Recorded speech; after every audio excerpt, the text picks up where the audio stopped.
அனைவருக்கும் வணக்கம். சற்று முன்பு வெளியான முக்கிய அறிவிப்பு.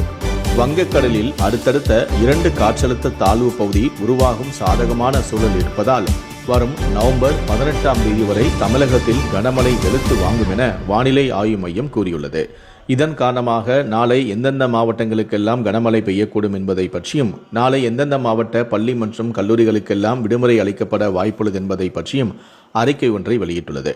இது குறித்து டீட்டெயிலாக தெரிஞ்சுக்கணும்னா இந்த வீடியோவை கடைசி வரைக்கும் ஸ்கிப் பண்ணாமல் முழுமையாக பாருங்கள். இந்த வீடியோக்குள்ளே போகிறதுக்கு முன்னாடி இந்த வீடியோக்கு ஒரு லைக் பட்டனை ப்ரெஸ் பண்ணிடுங்க. நீங்கள் இதுவரைக்கும் என்னோட சேனலை சப்ஸ்கிரைப் பண்ணாமல் இருந்தீங்கன்னா மறக்காமல் சப்ஸ்கிரைப் பண்ணிக்கோங்க. கூடவே அந்த பெல் சிம்லையும் மறக்காமல் கிளிக் பண்ணிக்கோங்க. சரி, வாங்க இப்போ நாம் வீடியோக்குள்ளே போகலாம். தென்மேற்கு வங்கக்கடல் மற்றும் அதனை ஒட்டிய தென்கிழக்கு வங்கக்கடல் பகுதிகளில் மேல் ஒரு வளிமண்டல கீழடுக்கு சுழற்சி நிலவுகிறது.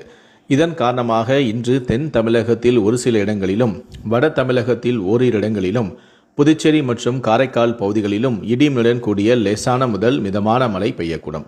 ராமநாதபுரம், தென்காசி, தூத்துக்குடி, திருநெல்வேலி மற்றும் கன்னியாகுமரி மாவட்டங்களில் ஓரிரு இடங்களில் கனமழை பெய்ய வாய்ப்புள்ளது. அதேபோல நாளை முதல் 15ஆம் தேதி வரை தமிழகத்தில் ஓரிரு இடங்களிலும், புதுச்சேரி மற்றும் காரைக்கால் பகுதிகளிலும் லேசான முதல் மிதமான மழை பெய்யக்கூடும். நவம்பர் 16ஆம் தேதி தமிழகத்தில் ஒரு சில இடங்களிலும், புதுச்சேரி மற்றும் காரைக்கால் பகுதிகளிலும் இடியுடன் கூடிய லேசான முதல் மிதமான மழை பெய்யக்கூடும். 17ஆம் தேதியன்று தமிழகத்தில் ஒரு சில இடங்களிலும், புதுச்சேரி மற்றும் காரைக்கால் பகுதிகளிலும் லேசான முதல் மிதமான மழை பெய்யக்கூடும். தஞ்சாவூர், திருவாரூர், நாகப்பட்டினம், மயிலாடுதுறை, கடலூர், விழுப்புரம், செங்கல்பட்டு, கள்ளக்குறிச்சி மாவட்டங்களில் ஓரிரு இடங்களிலும், புதுச்சேரி மற்றும் காரைக்கால் பகுதிகளிலும் கனமழை பெய்ய வாய்ப்புள்ளது.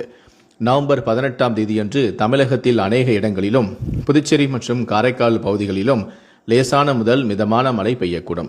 தஞ்சாவூர், திருவாரூர், நாகப்பட்டினம், மயிலாடுதுறை, புதுக்கோட்டை, ராமநாதபுரம் மாவட்டங்களில் ஓரிரு இடங்களிலும் மற்றும் காரைக்கால் பகுதிகளிலும் கனமழை பெய்ய வாய்ப்புள்ளது என சென்னை வானிலை ஆய்வு மையம் தெரிவித்துள்ளது.